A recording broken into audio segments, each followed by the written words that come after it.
भवाय च रुद्राय च नमः शर्वाय च पशुपतये च नमो नीलग्रीवाय च शितिकण्ठाय च नमः प्रवर्तिने च युक्तकेशाय च नमः सहस्राक्षाय च शतधन्वने च नमो गिरिजाय च शिपिभिष्टाय च नमो मेधुष्टमाय च शुभरे च नमो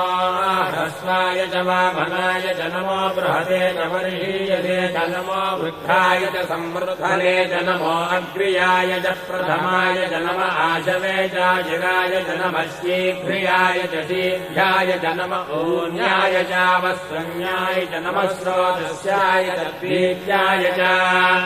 नमो